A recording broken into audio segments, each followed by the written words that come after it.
Bendito seja o nome do nosso Senhor Jesus. Vamos ler a palavra do Senhor em Amós capítulo 2 nessa manhã. Assim diz o Senhor: por 3 transgressões de Moabe, por causa de 4, não suspenderei o castigo, porque queimou os ossos do rei de Edom até reduzi-los a cinza. Por isso porei fogo em Moabe, fogo que consumirá as fortalezas de Queriote. Moabe morrerá entre grande estrondo, alarido e som de trombeta. Eliminarei do meio dele o juiz, e juntamente com ele matarei todos os seus príncipes, diz o Senhor. Assim diz o Senhor: por 3 transgressões de Judá, sim, por causa de 4, não suspenderei o castigo, porque rejeitaram a lei do Senhor, não guardaram os seus estatutos. Os falsos deuses os enganaram, deuses que os pais deles haviam seguido. Por isso, porei fogo em Judá, fogo que consumirá as fortalezas de Jerusalém. Assim diz o Senhor: por 3 transgressões de Israel, sim, por causa de 4, não suspenderei o castigo, porque vendem o justo por dinheiro, condenam o necessitado por causa de um par de sandálias, esmagam no pó da terra a cabeça dos pobres, pervertem o caminho dos necessitados. Um homem a seu pai tem relações com a mesma jovem e profanam o meu santo nome. Eles se deitam ao lado de qualquer altar, sob roupas recebidas como penhor, e no templo do seu Deus bebem vinho dos que foram multados. Todavia, fui eu que destruí diante deles os amorreus, que eram tão altos como os cedros, tão fortes como os carvalhos. Destruí os seus frutos por cima e as suas raízes por baixo. Também fui eu que tirei vocês da terra do Egito. Durante 40 anos conduzi pelo deserto, para que vocês pudessem tomar posse da terra dos amorreus. Escolhi alguns dos seus filhos para serem profetas, alguns dos seus jovens para serem nazireus. Não é isso assim, filhos de Israel, diz o Senhor. Mas vocês deram vinho aos nazireus e ordenaram aos profetas que não profetizassem. Como faz um carro carregado de feixes, eu os esmagarei ali, onde vocês se encontram.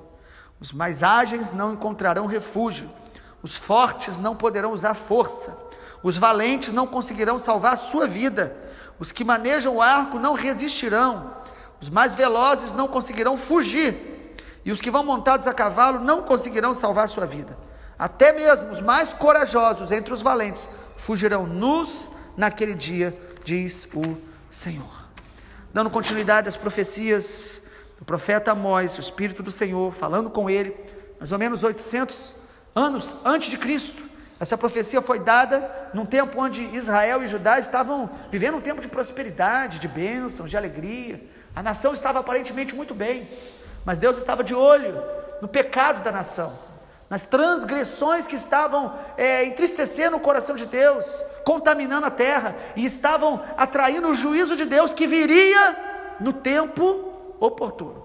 Sabe, amado, às vezes a gente começa a brincar com o pecado. A gente olha ao nosso redor e vê tanta coisa errada, tanta gente praticando mal, tanta gente brincando com as coisas até de Deus, e a gente acha que Deus de alguma forma está tolerando tudo isso. A Bíblia diz que Deus é um justo juiz, e Ele vai julgar toda a terra. Essa palavra é para nos acordar, nos despertar, nos aproximar de Deus. Não é para a gente ficar com medo, no sentido da presença de Deus, mas a gente deve sim temer a justiça de Deus, o juízo de Deus sobre todas as nações. O capítulo 1 fala do juízo de Deus sobre todas as nações. O capítulo 2 começa falando de Moabe, uma outra nação que era inimigo do povo de Deus, e Deus está dizendo que Ele vai julgar a Moabe.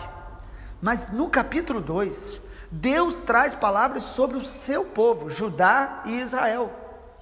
Ou seja, o povo de Deus na antiga aliança, a nação de Israel, que servia e conhecia Deus, Deus está dizendo aqui: eu não vou deixar de trazer juízo sobre vocês, porque vocês são o meu povo, porque eu escolhi vocês, porque eu separei vocês.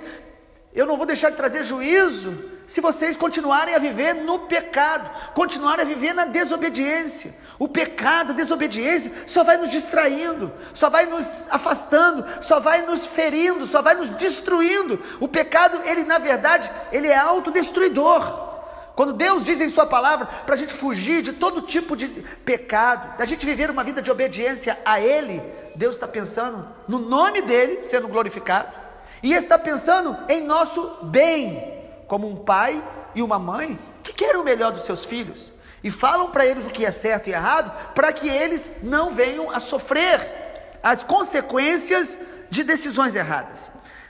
É muito interessante nós lembrarmos, olhando para Amós, as profecias sobre as nações, o que está escrito em Provérbios 14, versículo 34. Provérbios 14, 34 diz que a justiça exalta as nações, mas o pecado é o opróbrio dos povos. O pecado, então, é a vergonha dos povos. E o oposto ao pecado dos povos, Deus coloca que é a justiça. Ou seja, quando uma nação pratica justiça, quando uma família, uma cidade procura viver uma vida justa, isso glorifica o nome do Senhor. Isso traz bem-estar na convivência, isso traz bênção para a família. Por isso Deus nos ensina a andar na sua justiça, na sua palavra, na sua verdade. A justiça exalta as nações, mas o pecado é o opróbrio dos povos. Às vezes nós ficamos comparando qual é o povo, qual é a nação que é melhor, que é pior. E infelizmente, às vezes nós comparamos isso pelo nível da economia daquela nação.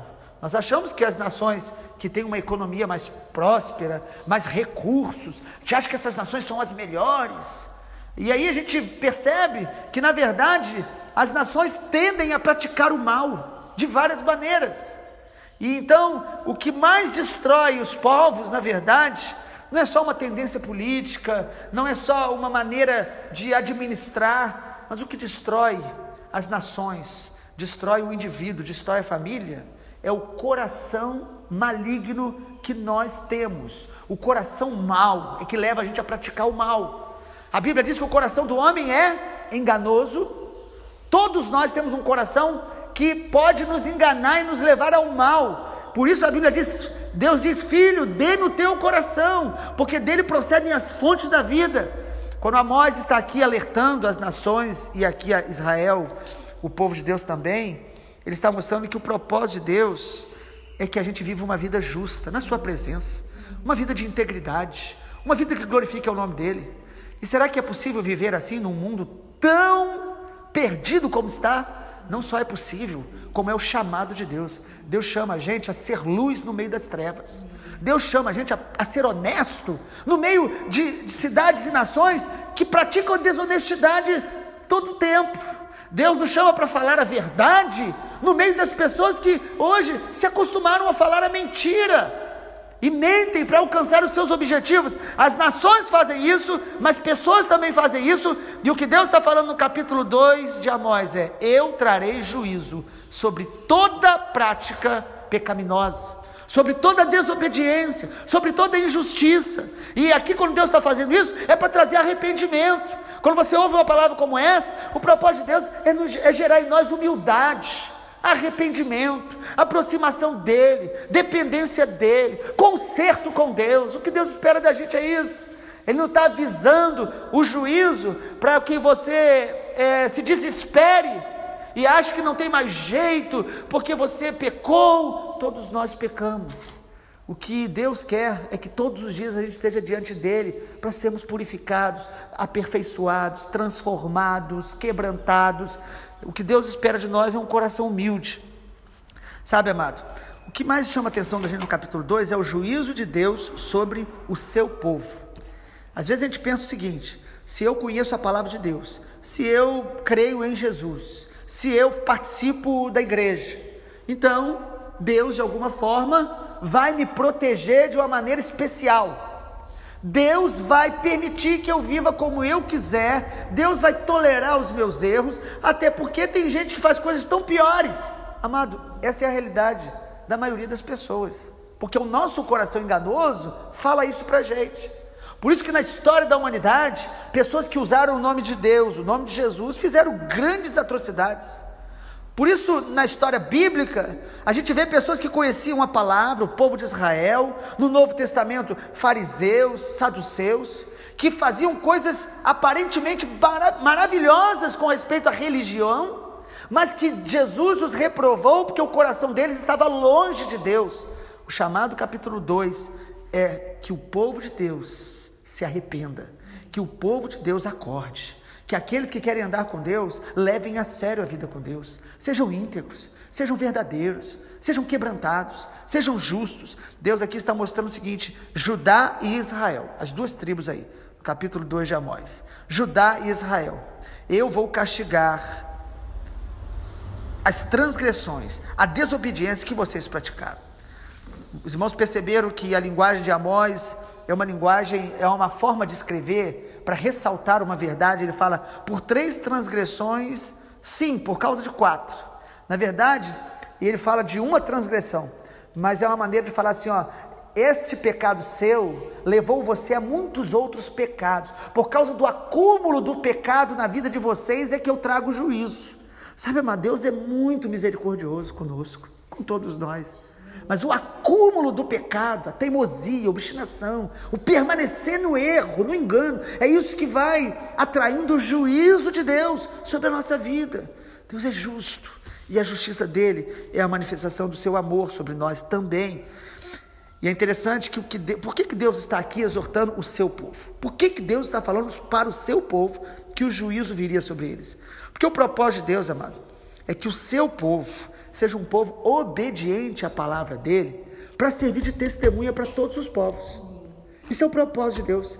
Isso está em Deuteronômio 4, depois você pode ler, Deuteronômio 4, do versículo 6 a 8, Deus diz o seguinte: eu dei a vocês a minha lei, eu dei a vocês a minha palavra, para que os povos, olhando para vocês, percebam o seguinte: que povo é esse? Tão sábio, que tem leis tão maravilhosas, e olhando para nós, eles possam glorificar o nome do Senhor.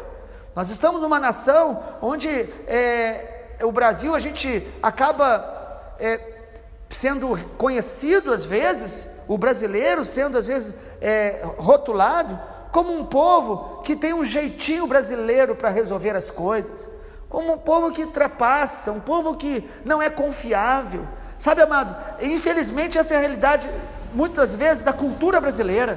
E o que Deus espera da igreja, do seu povo? Que o seu povo viva numa cultura oposta.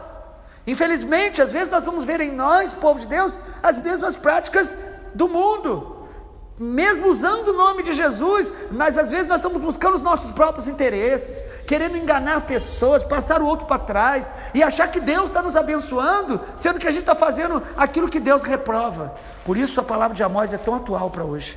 Você conhece a Jesus?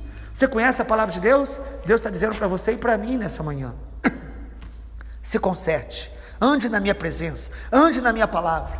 Não ache, não pense que a sua religião, que a fé que você diz ter, ela de alguma forma vai te proteger de uma vida em desobediência, uma vida morna espiritualmente, uma vida sem comprometimento com Deus, sem comprometimento com a igreja, sem compromisso diário com a palavra, com a oração. Amado, nós somos de Deus, o fato de Deus ter se revelado a nós, isso não é só um privilégio, isso é uma responsabilidade. Nós temos uma responsabilidade nessa geração, de ensinar a nossa cidade a amar a Jesus, de viver uma vida honesta, íntegra, que abençoe o nosso exemplo para os nossos filhos, o nosso exemplo para outras pessoas, para que outros conheçam a Jesus. O chamado de Deus no capítulo 2 é: se arrependam, se consertem, porque o juízo está vindo sobre toda desobediência. Israel conhecia a palavra, se reunia para louvar a Deus, mas eles não se arrependiam, eles estavam vivendo uma vida totalmente em desobediência a Deus. Pelo menos 5 pecados a gente percebe aqui nesse capítulo que Judá e Israel estavam cometendo. Quero citar para a gente pensar em nós. O primeiro pecado é que eles rejeitavam a palavra. Estranho isso, não é? Versículo número 4: assim diz o Senhor, por 3 transgressões, por causa de 4, não suspenderei o castigo. Rejeitaram a lei do Senhor e não guardaram os seus estatutos. Aquele povo tinha a Bíblia, tinha gente ensinando a palavra, eles iam no culto, mas eles não obedeciam a palavra, eles rejeitavam a palavra. Não basta você ouvir a Bíblia, ler a Bíblia, nós precisamos obedecer, nós precisamos ler a Bíblia e falar o que Deus está querendo mudar, me ensinar para que eu ande nela. Primeiro pecado deles aqui, como povo de Deus, estavam rejeitando a palavra. E Deus diz: eu vou trazer juízo sobre isso. Segundo pecado deles, eles estavam adorando a ídolos. Perceba aí no versículo de número 6 de Amós, o Senhor diz: olha, eu não suspenderei o castigo, porque vocês vendem o justo por dinheiro, condenam o necessitado. Mas mais um pouco na frente, Deus fala que eles estavam praticando a idolatria.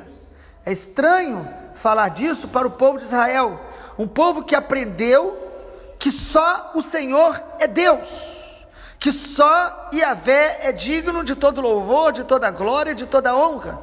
Mas o texto nos diz o seguinte, que eles começaram a se contaminar com as práticas dos falsos deuses. No versículo de número 4 mesmo, o Senhor diz: os falsos deuses os enganaram, deuses que os pais deles haviam seguido. O que são falsos deuses? É tudo aquilo que você coloca em comparação a Deus no seu coração. É tudo que você coloca no lugar de Deus na sua vida. Deus está dizendo que o seu povo estava praticando idolatria e sendo enganado pelos ídolos. Quando a gente gosta muito de uma coisa e se deixa dominar por alguma coisa, aquilo pode se tornar um ídolo. E o ídolo tira o nosso entendimento, nos engana. A gente começa a fazer a vontade dos nossos próprios desejos. Por isso, o maior ídolo que existe é o eu, é a nossa vontade. Quando você diz: eu só vou fazer o que eu quero, você está mostrando quem é o seu Deus, é você mesmo. Quando você está dizendo: eu vou ler a Bíblia, mas eu só sigo as partes que eu gosto, você não está seguindo a Jesus, você está seguindo a você mesmo. O ídolo é o seu próprio ego. A Bíblia fala isso várias vezes. O Deus deles é o seu próprio coração. Deus está dizendo aqui: o meu povo está sendo contaminado pelos seus falsos deuses, e eles se enganaram. Amado, Deus vai condenar toda idolatria. Ah, mas eu não faço com maldade. Amado, a idolatria é você dizer que Deus não passa de mais um entre muitos, que Deus, ele não precisa ser honrado, que Deus não é único. Idolatria é ofensa ao nome do Senhor. Em terceiro lugar, o pecado também do povo de Deus aqui era não socorrer os pobres. É muito interessante o capítulo 2 de Amós, quando no versículo 6 o Senhor diz: eles vendem o justo, condenam o necessitado por causa de um par de sandálias e esmagam o pó da terra à cabeça dos pobres. Pervertem o caminho dos necessitados. Uma das coisas que o Evangelho nos ensina é a socorrer os mais necessitados. A gente sabe que tem pessoas que acabam ficando dependentes demais de ajuda. O propósito de Deus não é esse. O propósito de Deus é que a gente ajude as pessoas e a gente estenda as mãos para que elas comecem a levantar e por si mesmas gerar recursos, gerar condição. Mas nosso coração não pode ser fechado. Nós podemos e devemos sempre estar ajudando os mais necessitados. O pecado aqui era o pecado do enriquecimento ilícito, sem compaixão do pobre. Sabe, amado? Aqui fala sobre a exploração dos mais pobres. Um dos pecados de Sodoma e Gomorra, muitas pessoas, quando pensam em Sodoma, só pensam na imoralidade, e é um fato. A imoralidade chegou a tal ponto em Sodoma e Gomorra que os homens dali quiseram até abusar sexualmente dos anjos que Deus enviou.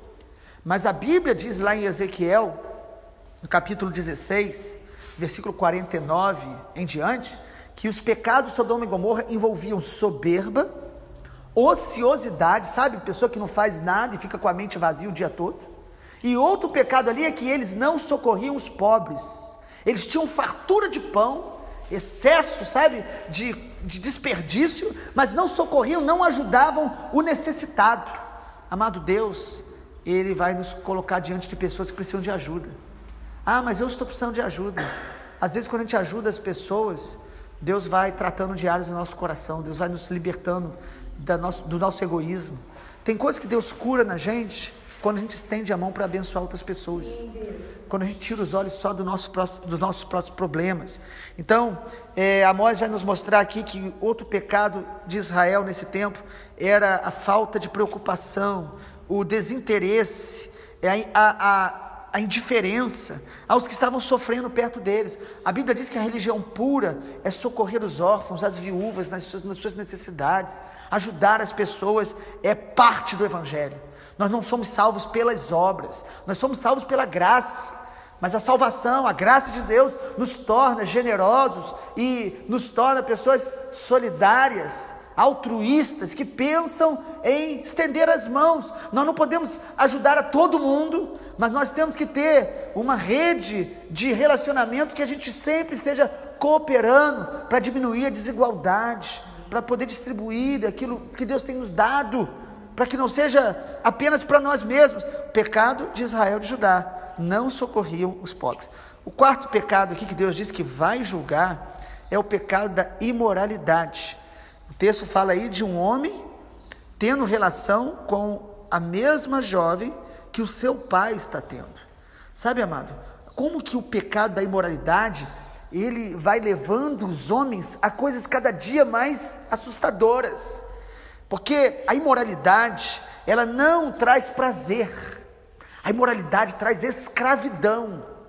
É um prazer que vai destruindo o caráter, a identidade, a família, vai formas terríveis de destruindo a moral. A pessoa vai se tornando cada dia mais, na sua personalidade, cada dia mais pervertida, desfigurada. A imoralidade tem um poder terrível de destruição. Por isso o texto está falando, o pai e o filho estão tendo relação com a mesma mulher. Que nível que o povo de Deus aqui chegou. E Deus está dizendo, eu vou punir isso. Às vezes a gente acha, falta a gente crer em Jesus, ir à igreja. Quantas pessoas vivendo escravos da pornografia, vivendo uma vida dupla. Eles têm a sua família, têm cargos nas suas igrejas, mas vivem atolados no mundo das trevas da imoralidade. Deus está dizendo, se arrependa, busque ajuda, saia deste mundo. A graça de Deus pode te libertar e quer te libertar. E em último lugar, Deus está dizendo aqui que o pecado que eles também estavam cometendo era contaminar os servos de Deus, que o povo de Israel tinha separado para o serviço do Senhor. É terrível.